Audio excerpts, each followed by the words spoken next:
Magandang araw, magandang hapon at magandang gabi sa ating mga kababayan sa iba't ibang panig ng mundong ito. Shout out syempre sa ating mga kababayan na OFW at kung kayo ay nasa labas ng bansa, again, lahat po kayo, OFW man kayo o housewife kayo dyan sa ibang bansa o house husband kayo dyan, kung nasan man kayo, basta mga Pilipino, shout out sa inyo. At syempre, batiin din natin yung ating mga kababayan na nandito naman sa bawat sulok ng bansang Pilipinas, shout out po sa inyo, okay? Ito po ang ating magiging topic for today. Maganda po ito, very excited ako dahil PRRD, Duterte at Duterte supporters nagdidiwang na para kay Pastor Kibuloy. Ayan, maganda po itong balita na ito at alam ko, malaki ang maitutulong ng pagsasama ni PRRD at ni Pastor Kibuloy. Pangalawa po, BBM nanindigan na walang blank items sa budget. Ang talino talaga ni Marcos. Okay? Bibigyan natin ng komentaryo. Tayo po ay magsisimula na pero sa ating panimula, huwag pong kakalimutan, tayo po ay nagpapaalala lang na mag-like po kayo sa video na ito, sa vlog na ito, huwag pong kakalimutan. And sana doon sa mga hindi ko pa po subscriber, subscribe po kayo dito sa channel na ito, Coach Oli News PH. Okay, hindi na po natin pagtatagalin. Magsisimula na tayo agad-agad dahil kay Coach Oli, ang bida ay ang balita. Okay?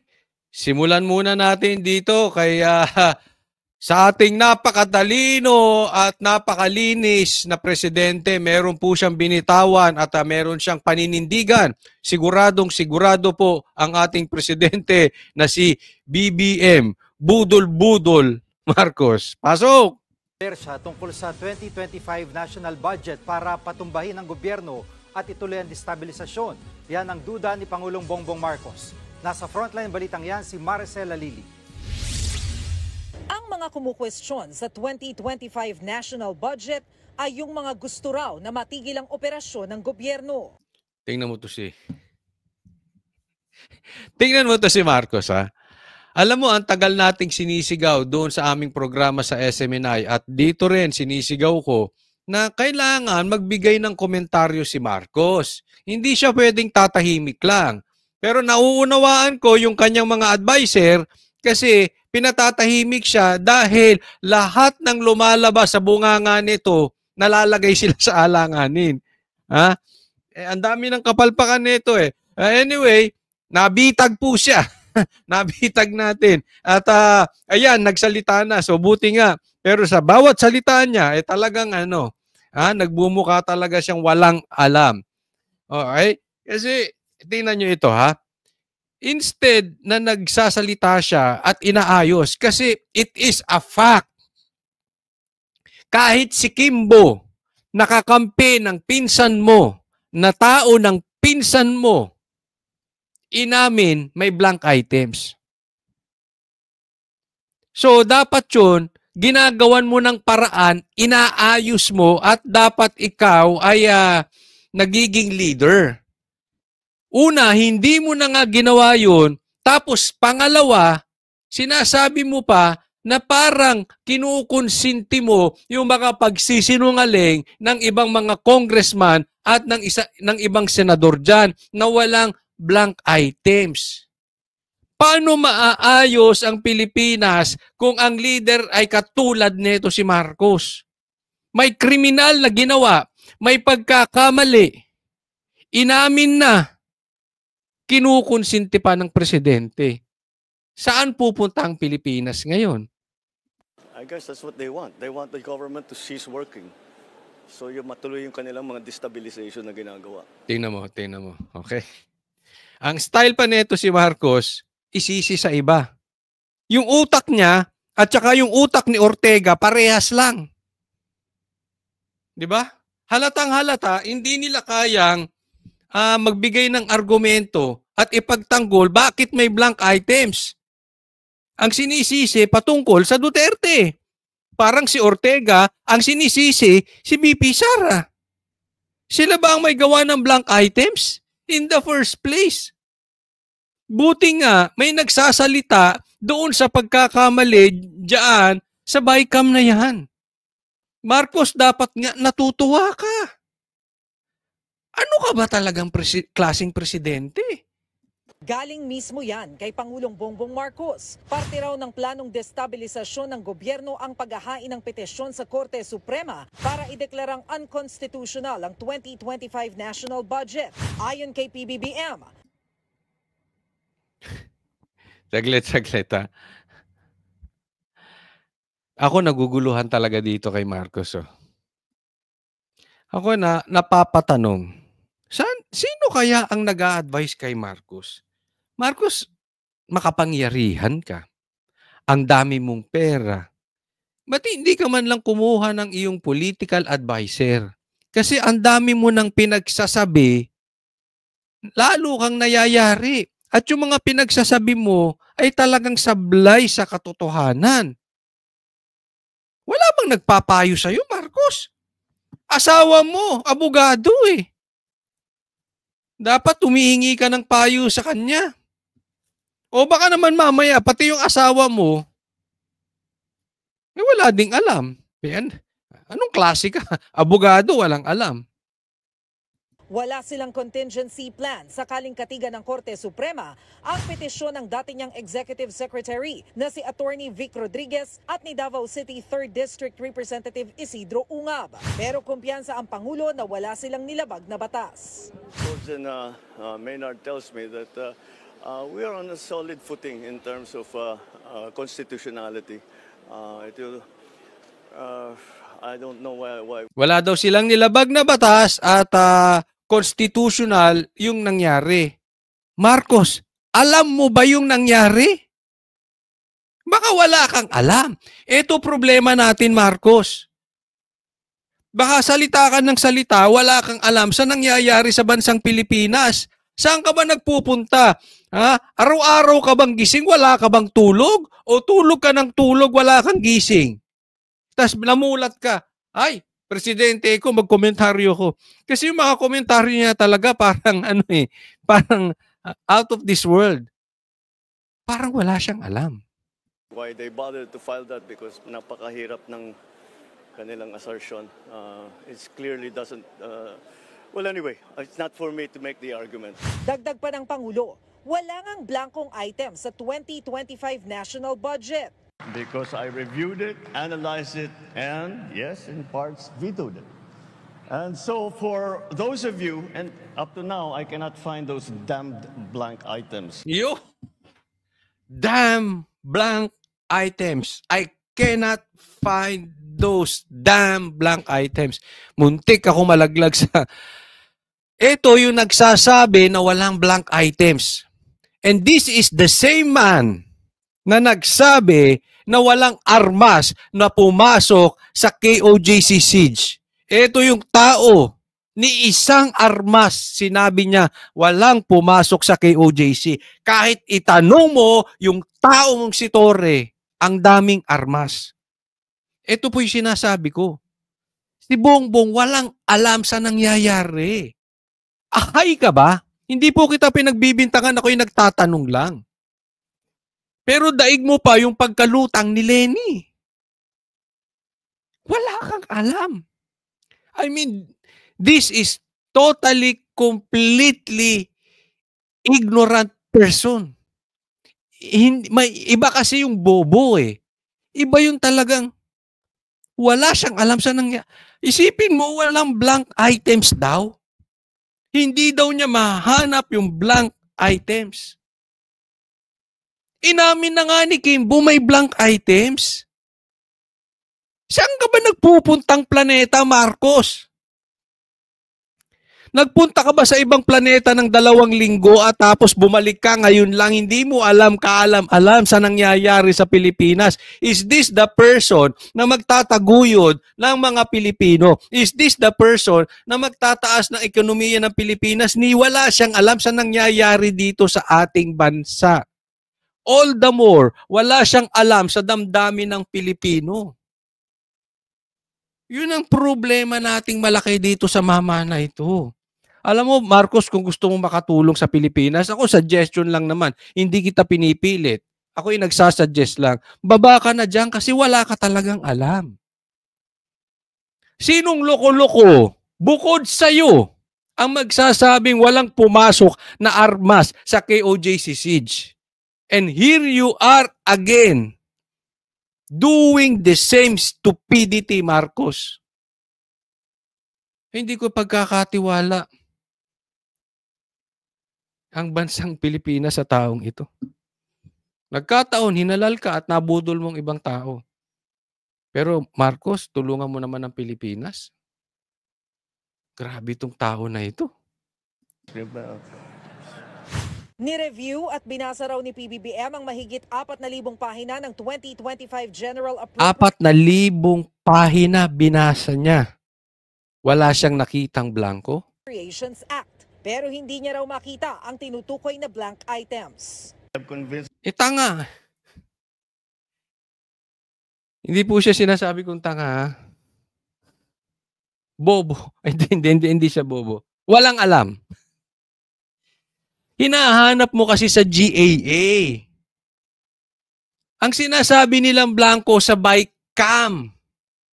Yung sinasabi mong sinungaling si PRRD ay tungkol sa GAA. Ang sinasabing blanco ni PRRD, ni Ungab at ni Atty. Vic ay sa bike cam. Alam mo, eto yan ha.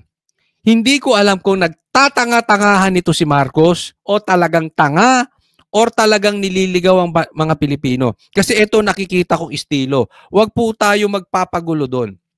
Dahil hindi nila kayang ipagtanggol yung blank items na yan, ginugulo nila yung facts. Ramdam na ramdam at kitang-kita natin doon sa mga speech ni Chis Escudero, nililigaw nila. Etong Young Guns, nililigaw nila ang issue, ang sinisisi Duterte. Si Drilon ang sinisi Duterte. Pero sa bandang huli, ang sinasabi niya, ito ang pinakakurap. So sa madaling salita, para hindi maintindihan ng taong bayan, nililigaw nila tong sitwasyon. And are you at the same page, Marcos? Yan din ba ay nililito mo ang taong bayan? Or sadyang tanga or nagtatanga-tangahan ka?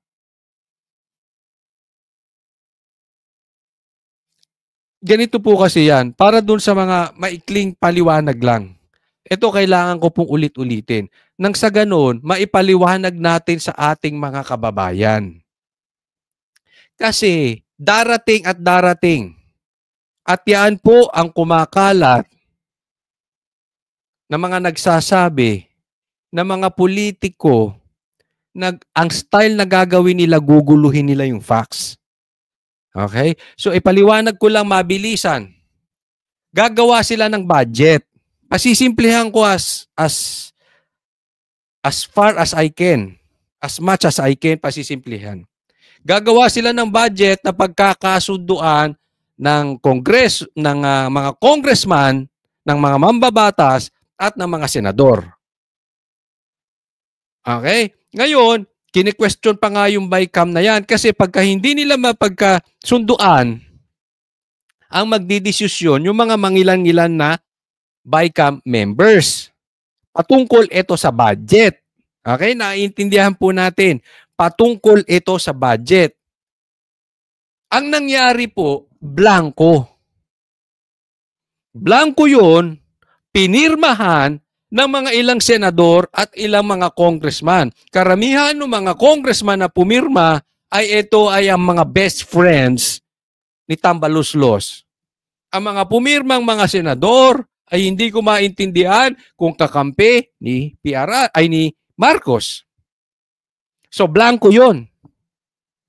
Nung dumating sa presidente, yun ang GAA na pinirmahan niya. Yun na po ang batas na budget. Ganun lang kasimple. Ang tanong, from blank, sino ang nag-fill up papunta sa presidente? Kasi ang illegal doon, hindi pwedeng fini-fill upan, hindi pwedeng mag-blanco. May kasalanan at dapat makulong yung nag-fill up noon. Naiintindihan? Kasi yan, dapat Bawat budget ay pinag-uusapan ng dalawang Kongreso at Senado. Hindi ka pwedeng naglalagay lang dyan dahil gusto mo. Hindi dahil ikaw ay si Tambaluslos. Hindi dahil ikaw ay si Lisa. Kung sino o magkano ang gusto mong ilagay dyan, ilalagay mo. Dahil yan ay pinagdedebatihan ng upper at lower house. Congressman at mga senador, naiintindihan. Sinong loko-loko? Sinong makapangyarihan ang nag-fill up nun? Yun ang may alsa demonyo. Yun, malamang-lamang ang planong magnakaw. Nagigets nyo na. Ito si Marcos, kumpleto ng kumpleto. Tanga talaga.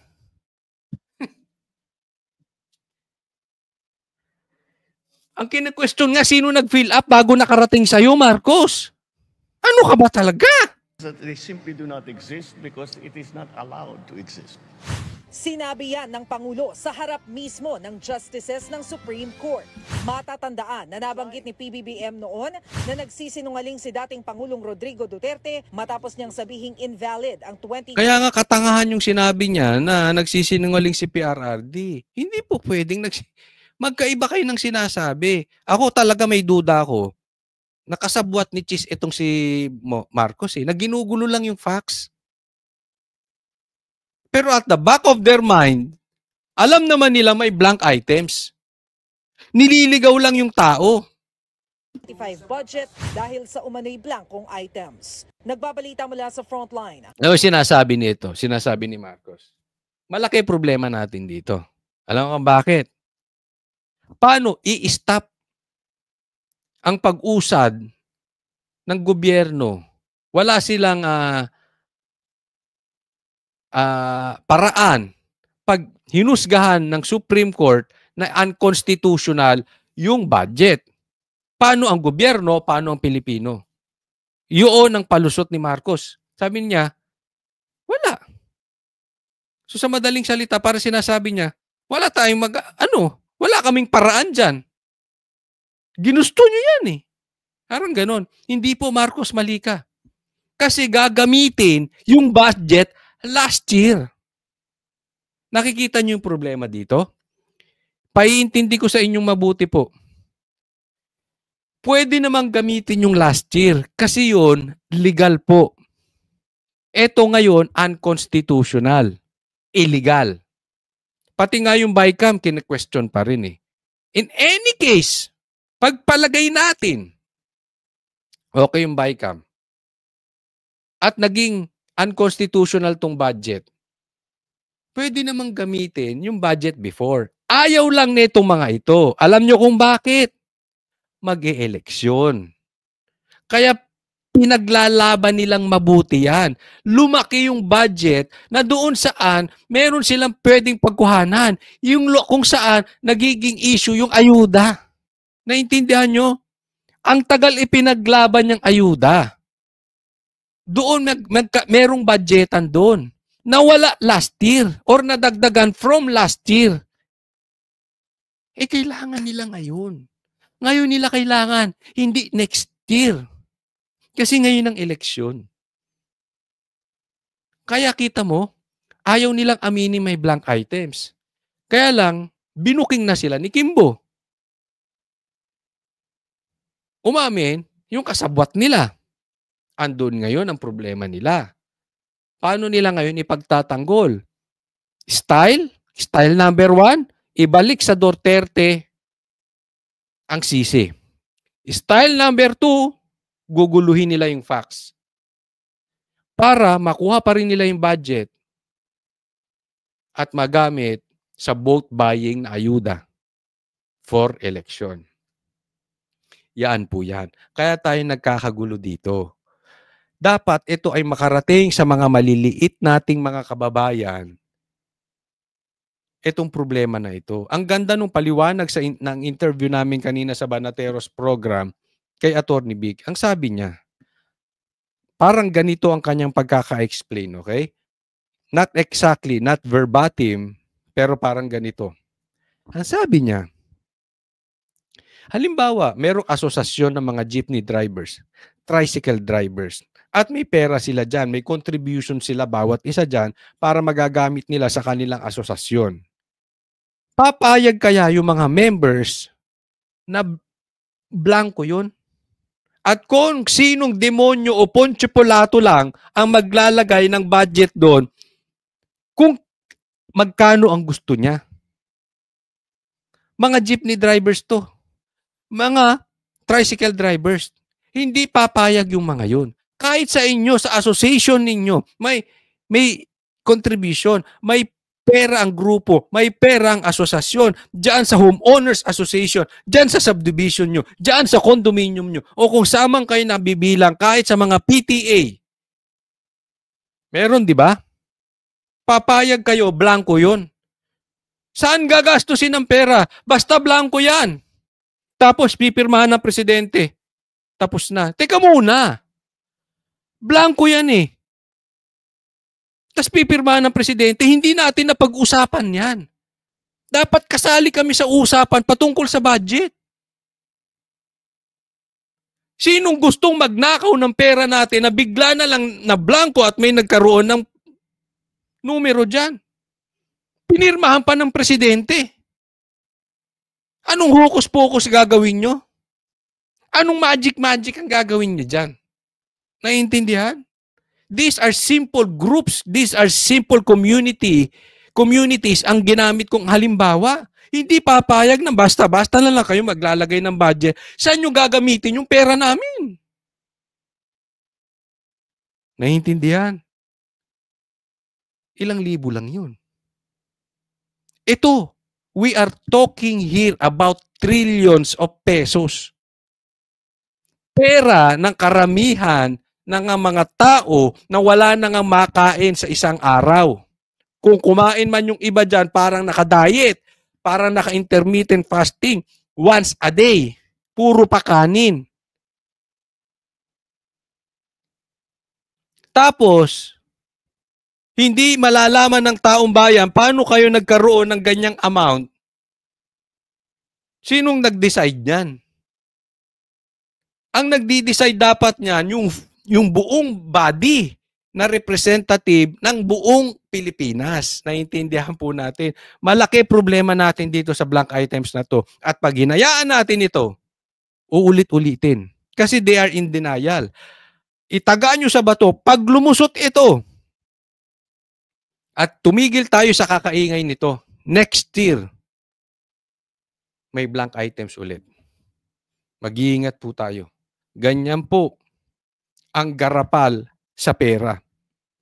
Hanggat hindi nakukulong, hanggat nakakalusot, palaki ng palaki ang kukurakutin. Tingnan nyo ang mga politikong kurakot. Nakakalusot kasi. At habang nakakalusot, nag-i-increase ang appetite ng mga buwaya. Mas lalong nagugutom. Hindi na pwede ang maliit na nanakawin. Ganyan po kasimple lang yan. Pinagugulo nila. Para ano? Pera. O, next topic po tayo. Ito, pag-usapan muna natin.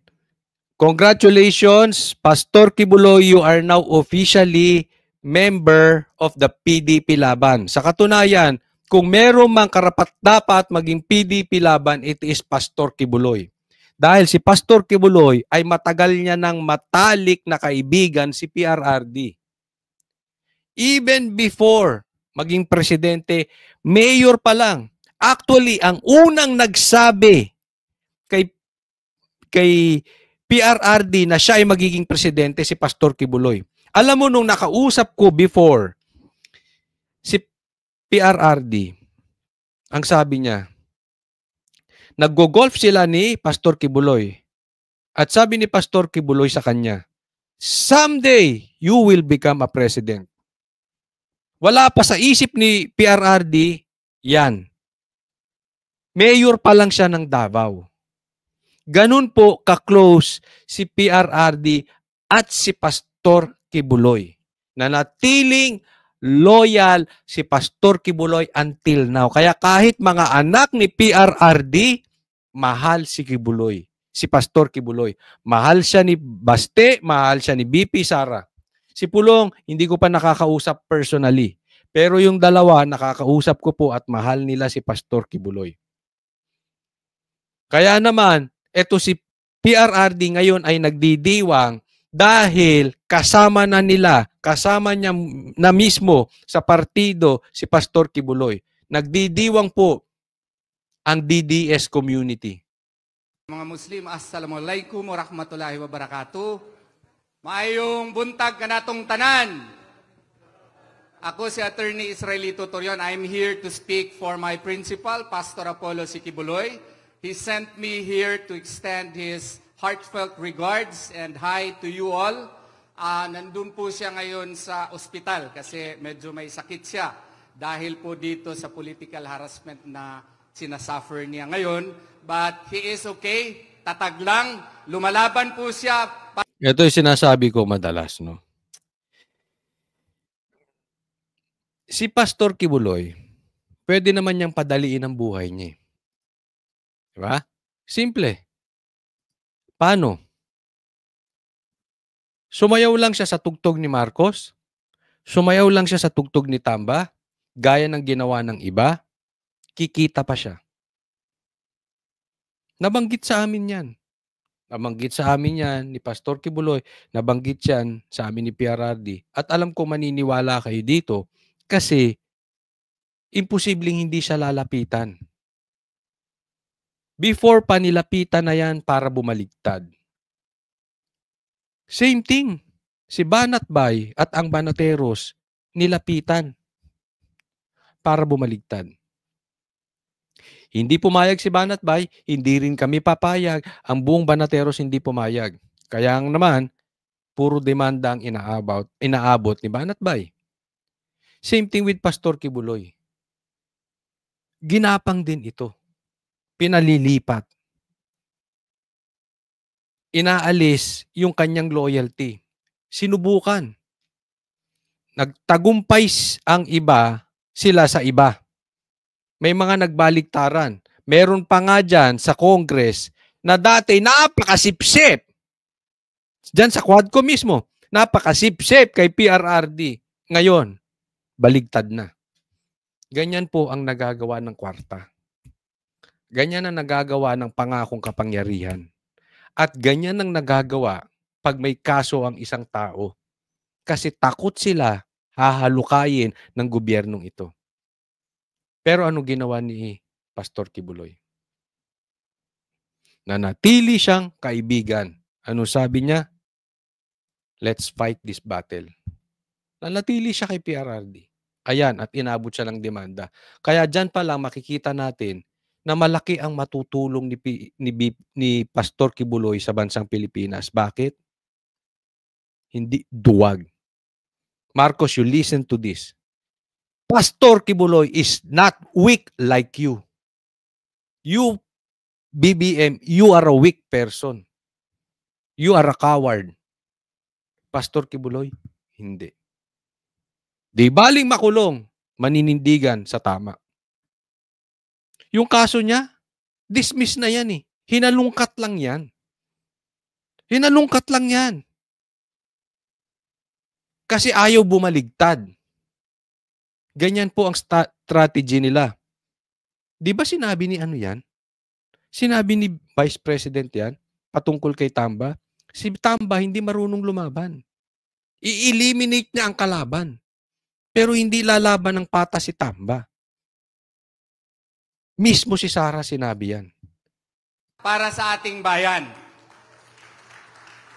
My first message this morning for him is a message of thanks and gratitude.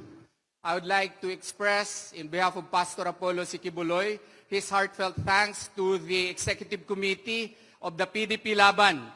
Thank you very much for formally adopting our principal, Pastor Apollo. Maraming salamat sa PDP. Official po. Thank you. Official na po. PDP laban na si Pastor Kibuloy. Alam mo, malaki maitutulong ni Pastor Kibuloy sa PDP. Malaki po. Dahil, ito ha,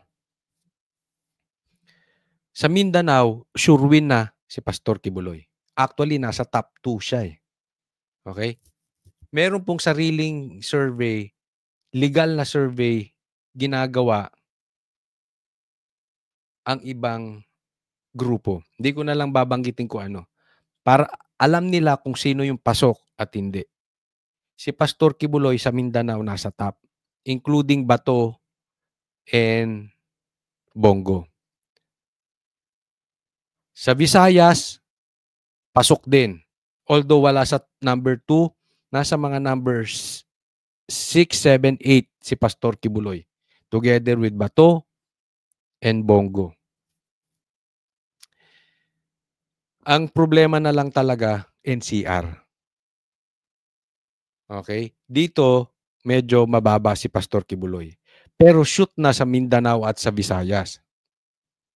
Okay? So dito na lang natin tulungan si Pastor Kibuloy ikampanya. Sa Muslim, pasok na po si Pastor Kibuloy. Ako po ay hindi member ng KOJC. Pero I believe in him. Maganda nga yung binitawan ni Banat Bay. Kung hindi pa rin ni Pastor ang kanyang mga pangako, kung sakaling siya'y manalong senador, kami mismo magbibitaw sa aming pagbablog. Tatandaan po natin, ito po ay hindi ko kayo sinisisi. Welcome back po doon sa mga nabudol. Nire-remind ko lang po kayo na ang Banateros ay hindi nagpapabudol. Hindi kami basta-basta nagpo-promote ng kandidatong alanganin. Kahit na, pansinin nyo, maraming matatalino sumang-ayon na suportahan si BBM. Maraming matatalino na DDS pero sinuportahan si BBM, not Banateros. Kasi sinasabi nila, ang sinuportahan nila si BP Sara.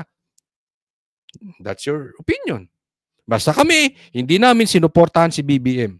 Hindi po kami nagbalimbing, minumura kami ng mga DDS before.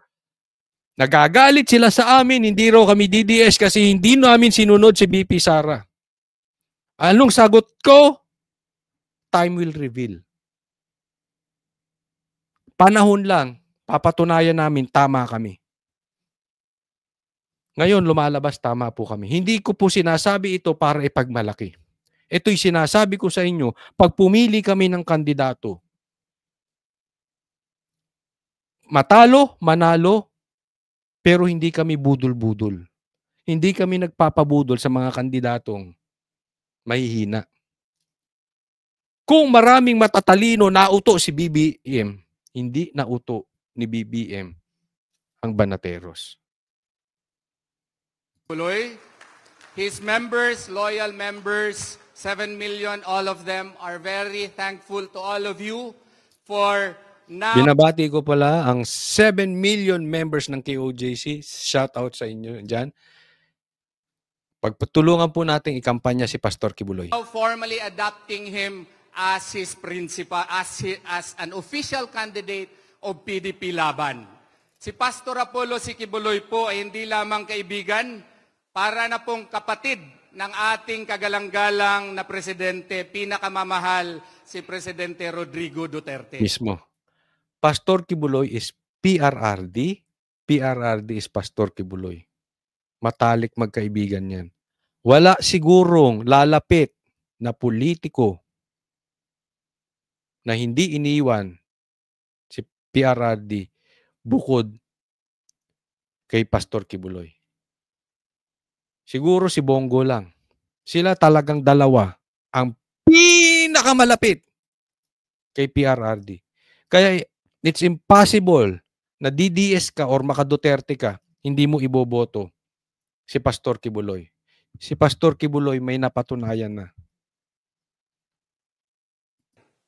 Dahil siguro sa kanyang relationship ng ating Pangulo, kaya siya po ang nakita ng administrasyon na ito na gawain po sigurong example para ipakita sa atin kung gaano sila kalakas. Yon. Totoo yung sinasabi ni Atty. Toriong. Kaya ginigipit si Pastor Kibuloy para ipakita at takutin tayo na malakas ang gobyerno, huwag kayong kukontra sa amin. Kayong mga malalapit kay Duterte. Gaya mo, Pastor Kibuloy. Yan po. Kaya naman po hinaharas si Pastor Kibuloy because of the Duterte. Kaya nakita po ninyo ang aming nadaranasan, nakita ninyo kung ano ang na-experience namin. Yes. Pinasok kami. Nandoon kami mismo for more than 16 days bago pa dumating yung pulis.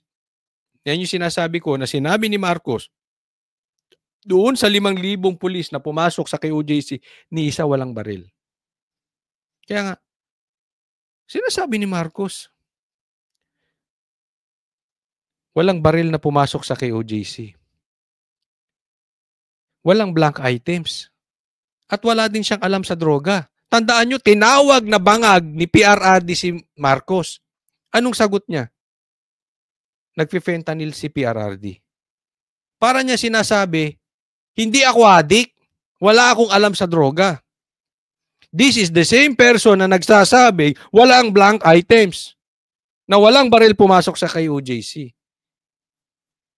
Ganyan po ang presidente natin. Kung wala pala tayo sa kapangyarihan.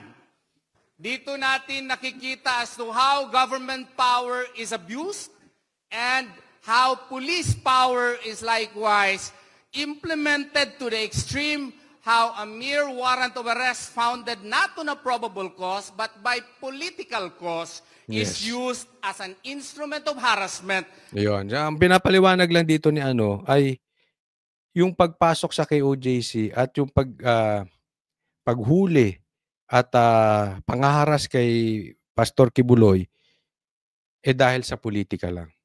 Simple lang. Dahil malapit siya sa Duterte at talagang pipilayan.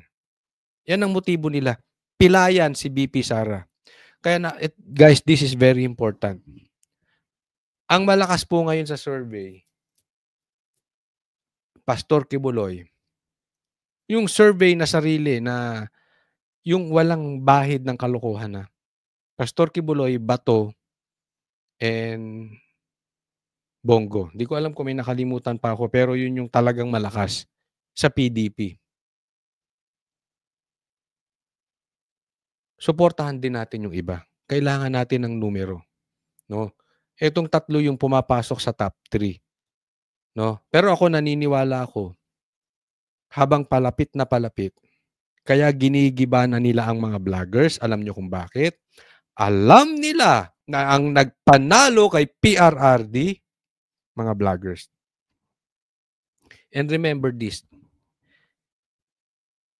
sa aking pananaw, ako'y naniniwala, hahataw si PRRD pagpalapit na yung eleksyon. That is the style of PRRD. Hindi yan nagagumahol ngayon na parang si Abalos na puro tarpaulin o billboard niya nakapakaskil sa buong Pilipinas. That's not his style. Abangan ninyo ang galaw ni PRRD. And then, gagamitin ng social media. Kaya naman, pinipilit pahintuin, pinapatawag netong mga tuwadkom or netong mga magugulang na buhaya ang mga vloggers para takutin. Kaya lang ang nangyayari, bumabaliktad, nagba-backfire. Hindi po natatakot yung mga vloggers. Kasi alam nila, malakas itong magpanalo. Okay? Abangan ninyo. Abangan ninyo ang galaw ni PRRD. Biglang bubulusok ang maraming members. At para sa atin, habang di pa gumagalaw si PRRD masyado, ikampanya na natin ang PDP. Against the number one supporter of our beloved former President, Rodrigo Duterte. Pastor Apollo C. Kibuloy did not have a plan to run for the Senate, and that is a fact. Yan. Totoo yan. Walang plano si Pastor Kibuloy tumakbo bilang senador. May katunayan ka? Yes. Ano? Presidente si PRRD before, hindi siya tumakbo. Ni hindi nga siya kumuha ng posisyon. Ni hindi siya naging secretary. Ako'y naniniwala, isang hingi niya lang kay PRRD dahil si Pastor Kibuloy ay talagang magaling na leader at the same time, dikit kay PRRD, bibigyan siya ng posisyon. Pero ano, kumuha ba siya? Hindi. Wala sa plano niya. Kaya lang ngayon, kailangan ng taong bayan si Pastor Kibuloy. Kailangan natin. Tayo po ang talo pag hinayaan nating palagpasin ang opportunity na ito.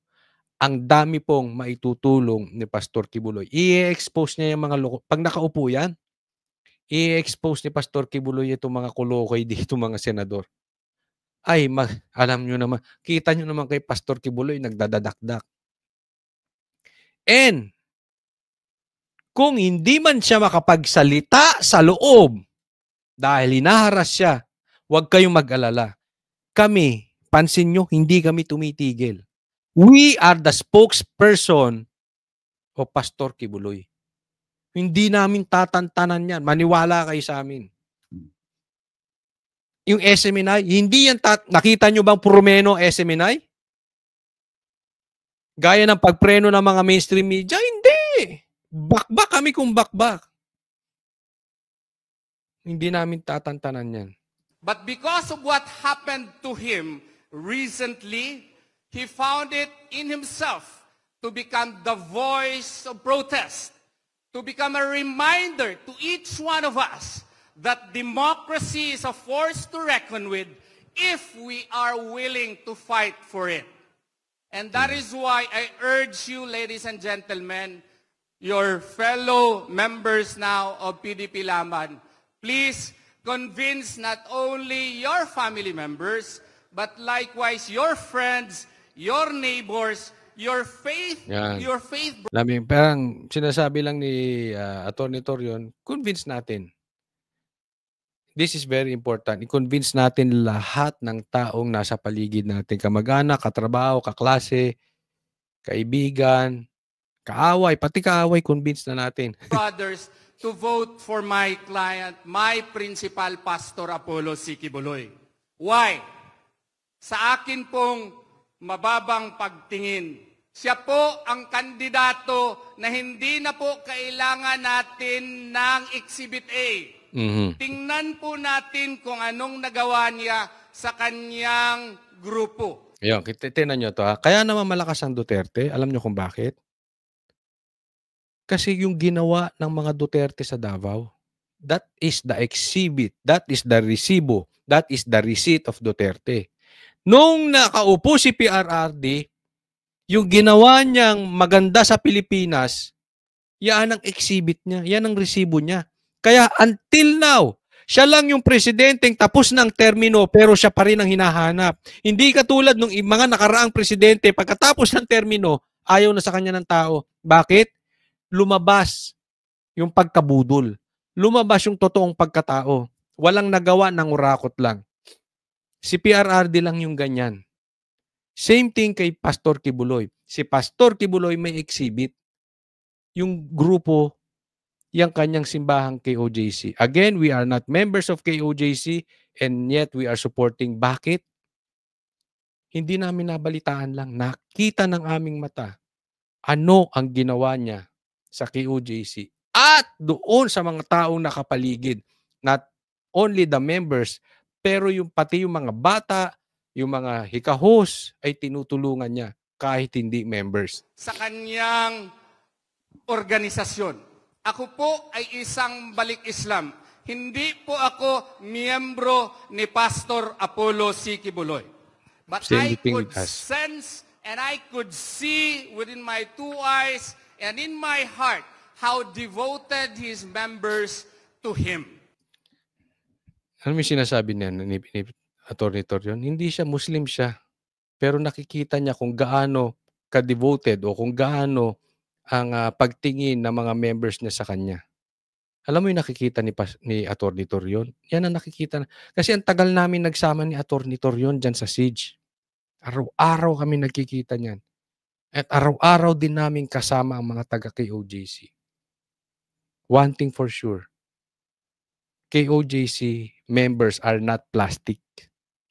Hindi sila urukan. And until now, kung anong nakita namin sa KOJC sa Davao, yun ang nakikita namin sa SMNI sa Makati, yun ang nakita namin sa KOJC sa Hong Kong, yun ang nakita namin sa KOJC Japan, etc. etc. Kung saan man kami mapunta, pare-parehas. Hindi plastic. Matitinong tao. And look at his achievements as a private person. As a private person, he founded KOJC, he founded SMNI, he founded the once humble JMC and still humble now, but by the grace of Allah subhanahu wa ta'ala, he has taken this organization to greater heights. Ayan. Sinong politiko na may merong achievement na ganyan? Maraming members. Sabihin na lang natin kung hindi man siya pastor, sinong politiko yung maraming members? Meron siyang eskwelahan na maayos. Marami siyang members. Marami siyang natulungan. Sino? Wala akong nakikitang politikong ganyan. Without any buds of corruption, without any hint of any irregularities whatsoever. Kita namin yan kay pastor. Hindi corrupt. Hanap ka ng politiko na hindi corrupt. Hindi po corrupt. Mamaya ipapaliwanag ko. Again, nakikita namin eh. Kaya willing kaming itaya ang karir namin kay Pastor Kibuloy. Kung hindi niya matutupad. Bakit? Hindi plastic eh. Talagang makakatulong sa ating bansa si Pastor Kibuloy. So if you bring this man to the Senate with his intelligence and his love for the country, I do believe that this country will move forward, not only because of himself, but because of his advocacies and because of his love for our country. Yes. Aabante tayo pag nanalo ito si Pastor Kibuloy. Isipin niyong mabuti. Wala, kung meron mang tao na pwedeng katulad ni ni PRRD, yan si Pastor Kibuloy sa Senado. Not even Bongo, not even Bato. Hindi ko po sila sinisiraan. Maayos sila, let's vote for them. Pero yung tapang ni PRRD, yung karisma ni PRRD, yung galit sa adik, galit sa mga makakaliwa, komunista, at hindi corrupt, siya yun. No one, I believe, walang tumatakbo sa Senado, not even one, na mas aabante sa pagkakatulad kay PRRD kung hindi si Pastor Kibuloy. So kung gusto natin ng ala PRRD sa Senado, the closest person, the closest character, the closest personality is Pastor Kibuloy. So sa akin pong palagay, kung ilagay natin si Pastor Apollo C. Kibuloy sa Senado, siya po ay maraming magagawa dahil hindi na po sa tingin ko kailangan niya ang pera. Siya lang po ang kliyente ko na napakarami pong propriedad, pero maski isang propriedad, wala po sa kanyang pangalan. Yun. Again, tama yan. Sino sa kandidato ang hindi na kailangan ng pera? Mayaman na. Lahat ng kailangan pwedeng ilapag sa harap niya. Si Pastor Kibuloy lang. Hindi niya kailangang mangurakot. And at the same time, napakayaman niya. At napaka-giving. Bakit? Wala sa kanyang pangalan lahat ng ito. Ang may-ari ng mga ari-arian ng KOJC ay ang mga workers, ang mga members mismo. Wala sa kanya. Naipaliwanag sa amin yan ito nung kukwentuhan ko si MJ Mondehar, sabi niya. Sabi ko, hindi mo ba gustong, halimbawa ay umangat ka at lilipat ka ng ibang istasyon? Sabi niya, wala bang nag-aalok sa iyo sa ibang istasyon? Kasi magaling si MJ Mondehar. Ang sagot niya, ba't ako lilipat? Kami may-ari nito. Sila po ang may-ari ng SMNI. Sila ang may-ari ng Kingdom. Sila ang may-ari ng KOJC. Sila ang may-ari ng Prayer Mountain. Silang lahat. Hindi si Pastor Kibuloy.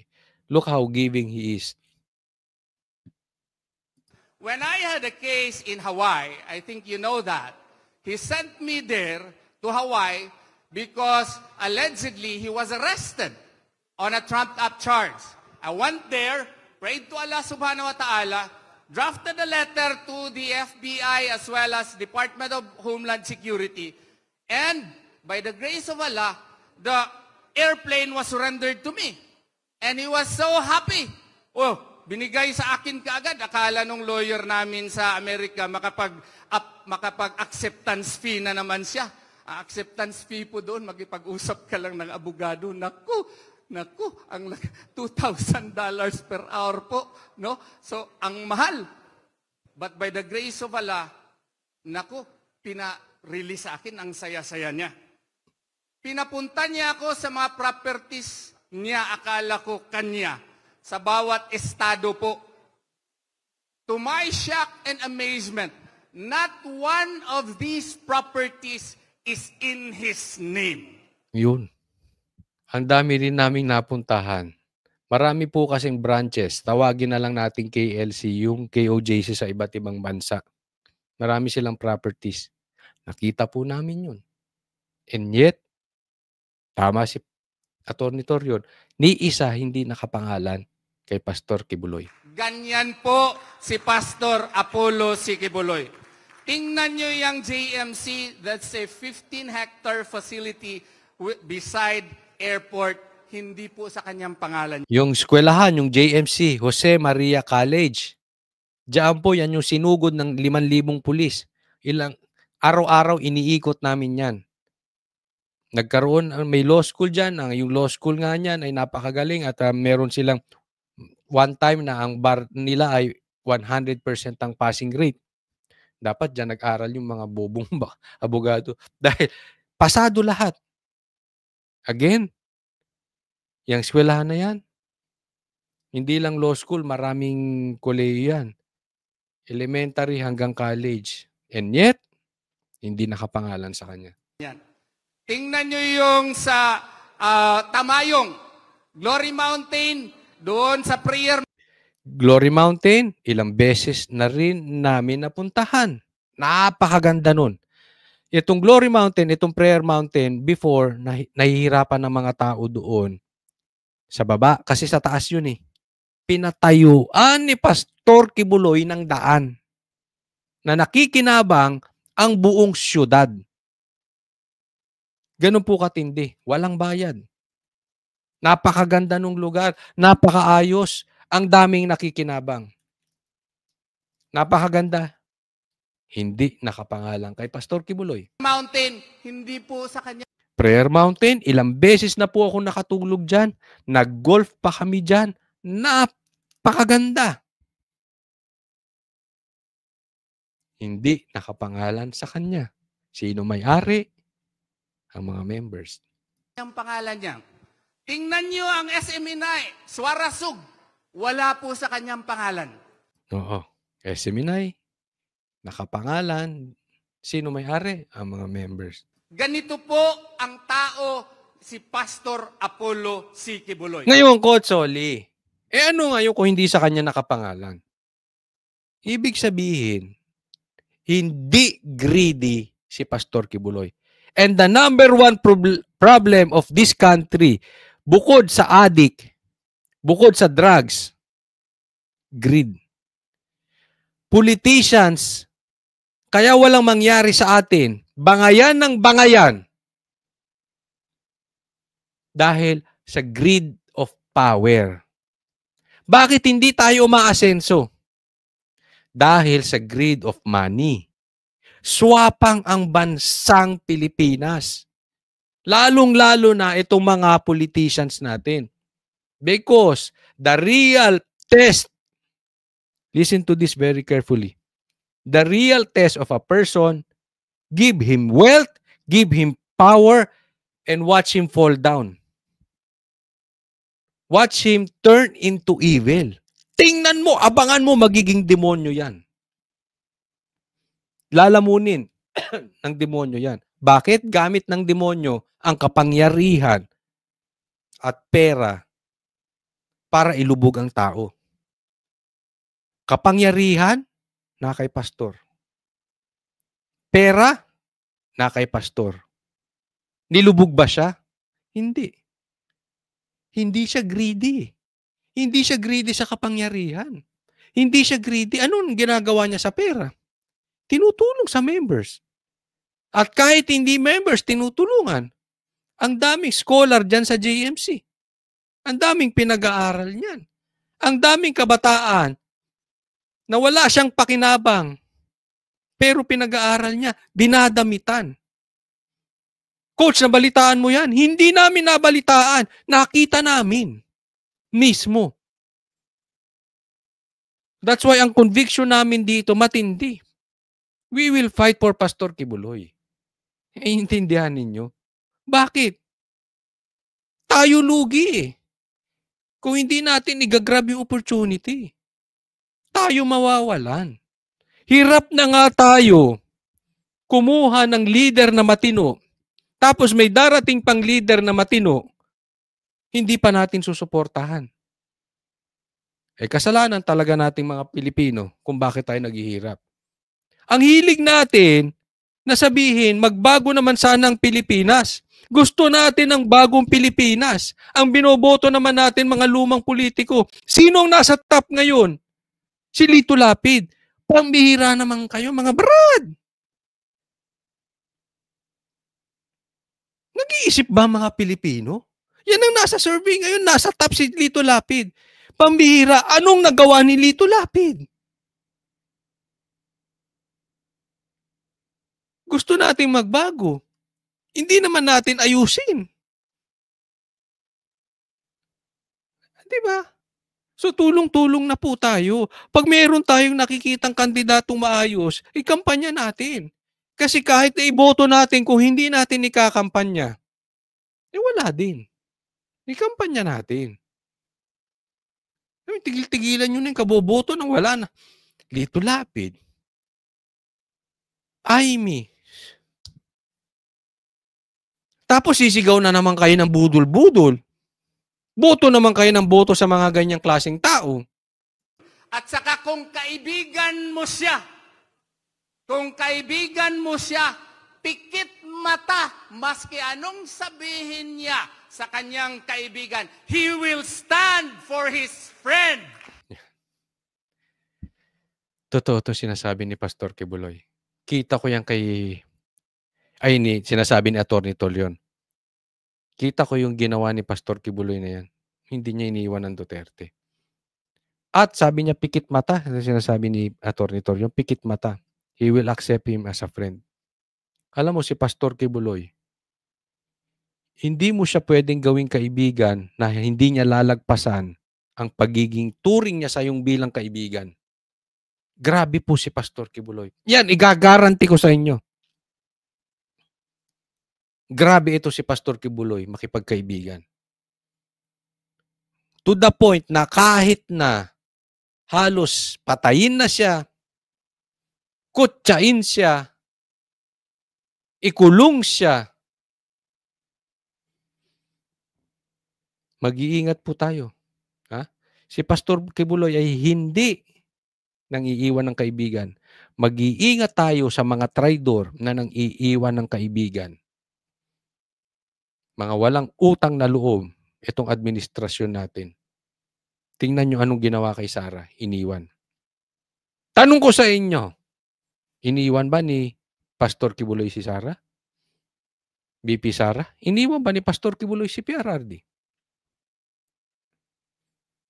Iniwan ba ni Pastor Kibuloy ang kanyang mga members? Iniwan niya ba ni Pastor Kibuloy ang Pilipino? Hindi. Until now. Kaya nga siya tumatakbo para ipaglaban ka, ipaglaban ako, ipaglaban tayong lahat.